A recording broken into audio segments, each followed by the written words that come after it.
Bonjour à tous, c'est Anthony Kirchner, votre radiologue ostéo-articulaire préféré de TikTok et Instagram apparemment, et peut-être bientôt de YouTube. Et aujourd'hui, on fait une nouvelle vidéo d'explication détaillée d'une pathologie. Cette fois-ci, c'est le cas d'ostéonécrose mécanique que je vous ai présenté il y a quelques jours, une bonne semaine, sur TikTok. Ici, il y a un trou dans l'os, c'est ça l'ostéonécrose mécanique. Qu'est-ce que c'est l'ostéonécrose mécanique? Premièrement, faire un petit point de vocabulaire. Ostéonécrose, ça veut dire, si on précise mécanique, c'est parce que ça peut arriver de différentes façons. La façon dont l'os peut mourir, ça peut être par ischémie, c'est-à-dire par défaut d'approvisionnement en sang. Alors vous allez dire, c'est bizarre, enfin les os, ça n'a pas besoin de sang. Eh ben si, les os c'est du tissu vivant, comme le reste dans l'organisme. Bien sûr, l'os ne va pas disparaître d'un coup, se ramollir, devenir de la bouillie à l'instant où il va avoir un problème d'ischémie, comme ce serait le cas par exemple dans le cerveau, ou un petit peu moins rapidement au niveau du cœur, quand on fait ce qu'on appelle des infarctus du myocarde, mais l'os peut mourir par ischémie. Dans ces cas-là, ça fait ce qu'on appelle des infarctus osseux à l'intérieur des os, voire ce qu'on appelle aussi des ostéonécroses aseptiques, c'est le même phénomène, mais c'est situé sur les extrémités des os, au niveau des articulations.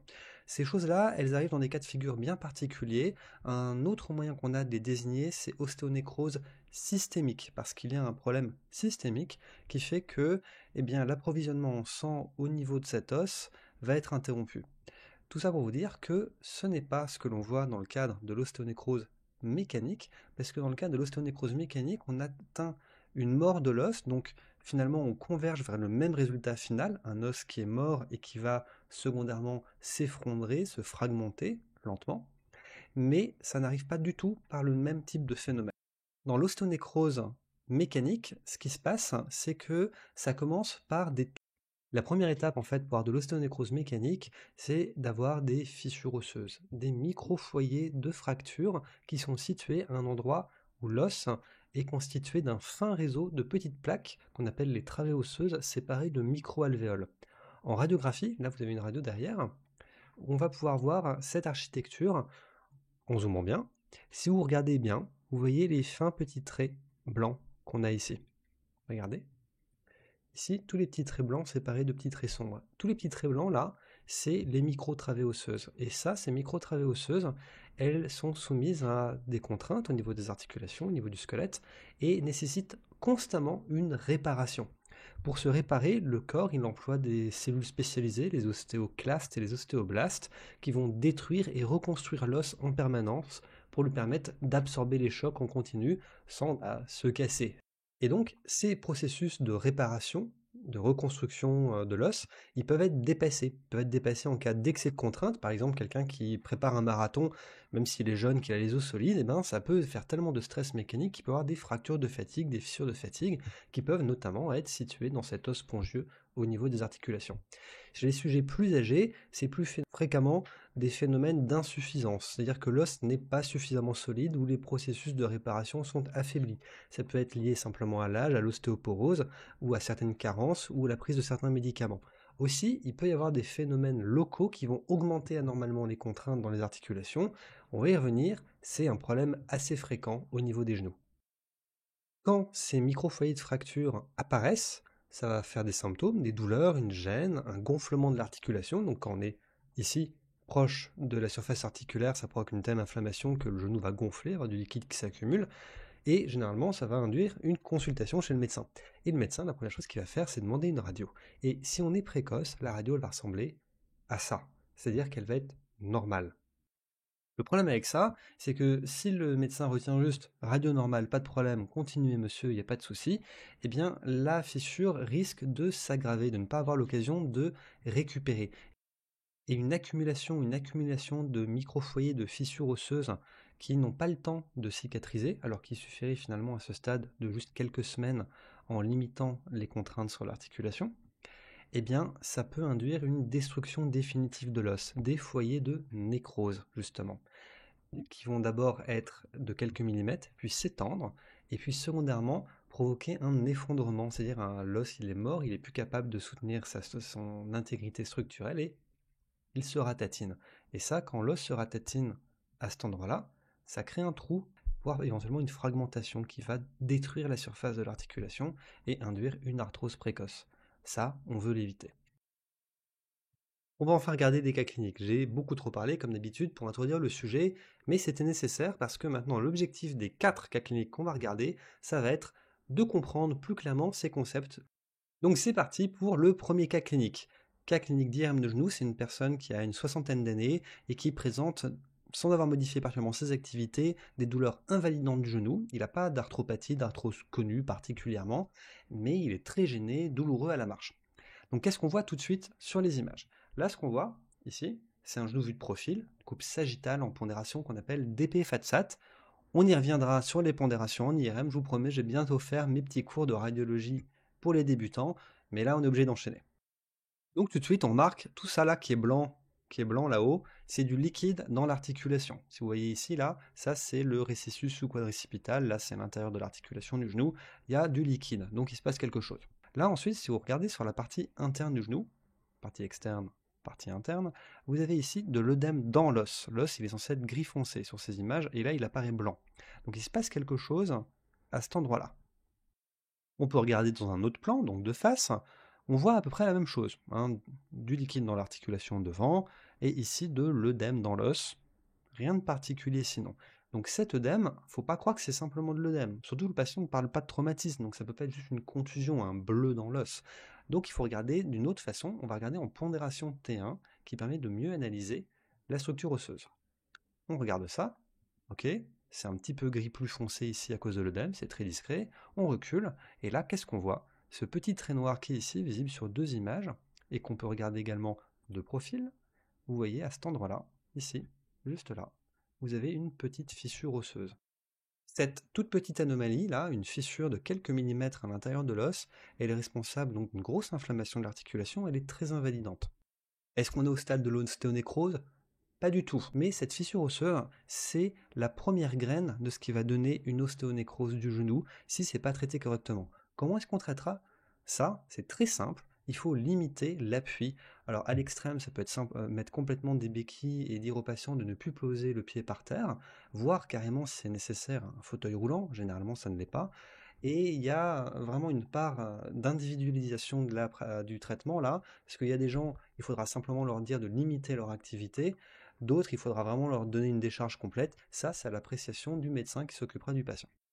Alors pourquoi est-ce que c'est arrivé cette fissure chez ce patient qui n'a pourtant pas changé ses habitudes, n'a pas eu d'excès de contraintes particuliers, chez une personne âgée ou en surpoids avec les os fragiles, simplement par exemple faire une randonnée ou une marche prolongée peut suffire à faire apparaître des fissures osseuses. Chez quelqu'un de jeune et sportif, ça peut être un excès de contraintes, hein. Par exemple quelqu'un qui se prépare à un marathon, très sujet à faire des fissures de fatigue. Mais là, on n'a rien de tout ça. Donc qu'est-ce qu'il faut faire? Eh bien il faut creuser un petit peu plus. Et creuser un petit peu plus en radiologie, bah, ça commence déjà par regarder tout l'examen et toutes les images. Ce que vous pouvez voir à cet endroit-là, ça s'appelle un ménisque. Il y en a un de chaque côté dans le genou. Les ménisques, ça sert à répartir mieux les charges et à accompagner les mouvements du condyle et du tibia, parce que quand on marche, bah forcément, ça reste pas comme ça. Le tibia, il va vers l'arrière, vers l'avant par rapport au fémur qui est au-dessus. Aussi, si vous remarquez, là, il y a une petite surface de contact. S'il n'y avait que cette surface de contact, les forces transmises du fémur vers le tibia seraient très concentrées en un point. Et ça augmenterait considérablement le stress mécanique et ce n'est pas compatible avec le bon fonctionnement de l'articulation. Et donc ça, et ça ici, ça sert également à mieux répartir les charges sur une plus grande surface. Et là, vous avez un ménisque externe qui est normal, tout noir, vous voyez, avec une corne antérieure, une corne postérieure, ça c'est un petit ligament, on appelle ligament interméniscal, et des racines, une devant, une derrière, et des ligaments particuliers, on y reviendra un jour. De l'autre côté, vous avez le ménisque interne, vous avez sa corne antérieure qui est ici, vers l'avant, le segment moyen, et là la corne postérieure. Et regardez-la bien, ici, là, vous voyez voir, elle n'est pas du tout normale. Là, elle est grise claire avec du blanc dedans, et hop, là, on la voit même carrément plus. Et là, elle est blanchâtre. Et là, la racine postérieure, elle est pas belle. Qu'est-ce qui se passe? Donc, pour mieux comprendre, on va regarder dans d'autres plans et je vous mets des petites lignes de référence pour que vous puissiez bien regarder. Donc regardez, là, on a le genou de profil, ici, et là, le genou de face. La partie interne, c'est par ici. Donc on se balade là, et c'est là qu'on voit notre racine, là, qui est pas normale. On va regarder en arrière, donc, hop, hop, hop, je recule, je recule, je recule. Et la zone, ici, vous voyez, qui correspond à sa zone pathologique, ça correspond à cet endroit-là, à cette zone-là. où il y a le ménisque qui disparaît. En fait, ce que vous voyez, je vais zoomer un petit peu pour vous, à cet endroit-là, ça, c'est la racine du ménisque, l'endroit où elle s'attache en arrière au niveau du plateau tibial. C'est une des zones les plus importantes pour la fixité du ménisque interne. Et la racine est anormale, toute distendue, et là, elle est carrément interrompue. Il y a une rupture proche de la racine du ménisque interne. Et donc ça, qu'est-ce que ça fait? Ça fait que là, le patient il est allongé dans l'IRM. Il y a un petit écart ici avec du liquide, d'accord? On pourrait avoir l'impression que comme ça, le segment moyen, cette partie-là, elle est bien située. En réalité, il est légèrement décalé vers l'extérieur, on appelle ça une extrusion. Mais si vous imaginez ce genou en charge, le patient ayant posé le pied par terre, vous allez avoir un écart, en fait, ce ménisque qui va sortir sur le côté, et l'os ici va entièrement être en contact avec le tibia sans que le ménisque puisse amortir les chocs. Et donc, une chose importante à repérer sur ces examens, surtout si on est au stade de fissure, éventuellement le repérer avant qu'on soit au stade de fissure, c'est ces ruptures de la corne postérieure du ménisque interne, du ménisque médial, qui sont très fréquentes chez les patients d'âge moyen, 50-60 ans, un peu plus fréquemment chez les femmes, et beaucoup plus fréquent chez les gens qui sont sédentaires et en surpoids. Cette racine qui se rompt, ça veut dire un bouleversement du régime de contrainte dans le genou et une augmentation à court terme considérable du risque d'apparition de fissures de fatigue. La grande majorité des cas, moi que j'ai vus, de fissures de fatigue puis d'ostéonécrose des condyles surviennent sur des pathologies des ménisques. Et ça, les chirurgiens le savent très bien. D'ailleurs, on opère de moins en moins les ménisques, en tout cas on en enlève le moins possible parce qu'on sait à quel point ils sont indispensables au bon fonctionnement de l'articulation. Je sais ce que vous allez me dire. Antoine, on n'a toujours pas vu d'ostéonécrose. J'y arrive. Je vous promets, j'y arrive. Donc ça là, c'est notre premier cas d'ostéonécrose mécanique toute débutante. Qu'est-ce qu'on voit? Eh bien déjà, pour reparler du ménisque, on voit la même chose que la dernière fois, mais de façon beaucoup plus marquée. Ici, le ménisque sort complètement sur le côté. Vous voyez, il est vraiment là, il est blanc, il n'est pas normal, et il sort complètement. On appelle ça une extrusion. On va en arrière, et ça ne manque pas ici, la racine méniscale est déchirée depuis probablement un certain temps. Et ça, c'est compliqué de l'apparition d'une fissure de fatigue et secondairement d'un début d'ostéonécrose. Alors ça se reconnaît comment l'ostéonécrose?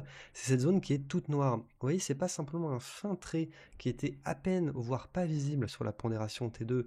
On voit cette bande noire ici, cette bande noire à cet endroit-là, qui correspond à un petit foyer de nécrose osseuse, une accumulation de micro-foyers de fracture. Donc sur le profil, on peut remarquer par contre quelque chose de très important, c'est que si vous suivez le contour du condyle fémoral, là, alors le cartilage, il est ici, la lame osseuse sous-chondrale, c'est le fin trait noir qui est à cet endroit-là, il reste quasiment parfaitement régulier.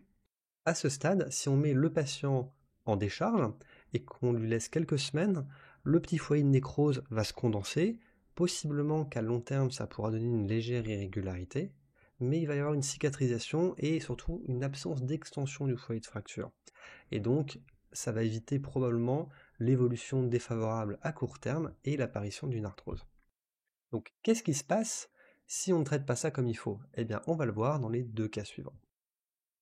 Nous y voilà. Donc là, vous avez un foyer d'ostéonécrose, cette zone qui est là, en noir, et vous allez remarquer des anomalies supplémentaires. Vous voyez comme ce petit foyer d'ostéonécrose, cette petite zone noire là, eh bien elle est séparée du reste de l'os par, vous le voyez ici, un petit trait blanc. Ce petit trait blanc, il est aussi blanc que le liquide articulaire qui est à cet endroit-là. Et ça désigne le fait qu'il y a un clivage, c'est-à-dire une séparation de cette zone-là, ce fragment qui est à la fois du cartilage en gris clair et de l'os mort et plus la corticale osseuse normale ici, qui s'est détaché, séparé par du liquide articulaire. Ça veut dire que ce fragment, il a haut risque de se détacher complètement. Aussi, si vous regardez sur cette image-là de profil, vous allez voir que le contour du condyle n'est plus respecté. Vous voyez comme ça s'est aplati à cet endroit-là? Là, la zone est plate. Ça, c'est lié au fait que cette zone, qu'on voit maintenant sur la pondération T1, ici, toute cette zone-là, c'est de l'os qui est mort. Alors ok, il y a le liquide, mais toute cette zone-là, là, c'est de l'os qui est mort et qui s'est progressivement aplati, ratatiné. Ça, à court ou moyen terme, ça veut dire que le fragment risque de se fragmenter complètement et de se détacher et laisser un gros trou dans l'os. Donc à ce stade, c'est déjà une ostéonécrose mécanique qui est avancée et qui risque d'aller très vite vers de l'arthrose. Aussi, ça ne manque pas, regardez bien, on va regarder notre fameux ménisque interne. Là, il lui manque carrément un morceau, il est tout petit, et on va derrière, on ne le voit plus du tout. Là, on le revoit. Donc en fait, là, c'est un peu le même principe que la rupture de la racine postérieure, sauf que la rupture radiaire est située au niveau du segment moyen, à cet endroit-là. Pour vous le montrer, on peut également regarder en coupe axiale. Hop, vous allez voir, on va se mettre pile sur le plan du ménisque. On peut regarder les ménisques en coupe axiale, ça peut bien aider des fois. Et là, on peut suivre avec difficulté le ménisque jusque là, et là on voit le trou. Tout ça à cet endroit-là, là, c'est un trou. Ménisque en avant, ménisque en arrière, écart. Donc le ménisque clairement ne fonctionne plus. Est-ce que vous reconnaissez cette radio? Si vous la reconnaissez, c'est que vous avez vu à la base mon cas clinique sur TikTok ou Instagram. J'ai même un petit peu triché. Ça, c'est après 2 mois d'évolution d'une ostéonécrose mécanique qui était 2 mois auparavant un petit peu différente. Si vous regardez sur la radio, ça correspondait à ça. Vous voyez la différence? Ici, il n'y a pas un trou du tout aussi gros. Il y a déjà par contre un méplat, un aplatissement du condyle et une zone ici qu'on appelle radio claire, plus sombre sur l'image, parce que ça correspond déjà au foyer de nécrose. En IRM, à la même époque que la radio, ça ressemblait à ça. Vous avez ce qui correspond à la radio, à la zone qui est un petit peu plus claire. Et vous voyez sur la pondération T2, il y a un gros clivage avec du liquide. Vous voyez en IRM, on voit beaucoup plus clairement l'étendue des dégâts. Toute cette zone-là, tout ça là, c'est de l'os qui est mort. C'est pas simplement le petit trou qu'on voit en radio. Toute cette zone, ici, là, et toute cette zone qui est là, de là jusqu'ici, là, c'est de l'ostéonécrose. Ça va se fragmenter, ça va s'aggraver, donner ce qu'on a vu en radio, et je vais même vous montrer une petite image d'échographie que j'avais fait au patient. Ça, c'est une image qui est très différente, c'est une image faite en échographie. Ce que vous voyez ici, là, ce petit trait blanc, juste là, c'est la corticale osseuse. Cette zone-là, c'est l'espace de l'articulation.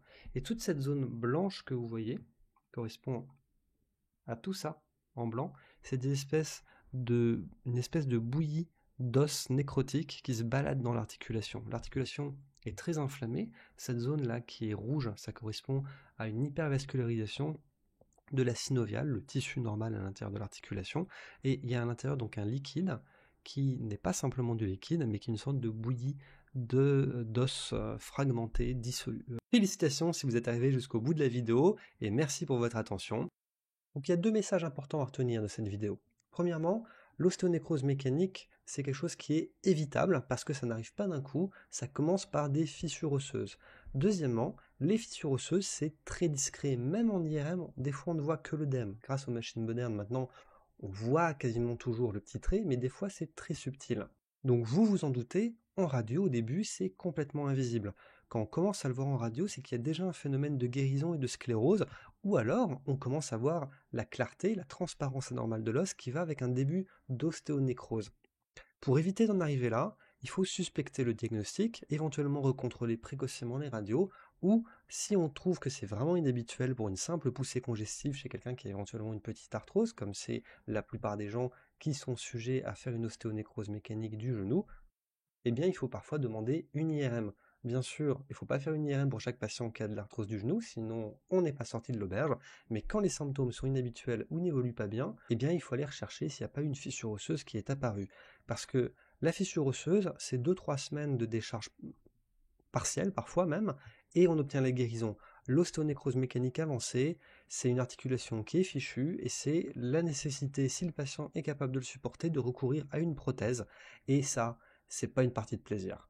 Merci pour votre attention, n'hésitez pas à commenter ce que vous avez aimé, pas aimé, à propos du format, et like, subscribe, favorite, follow me, etc.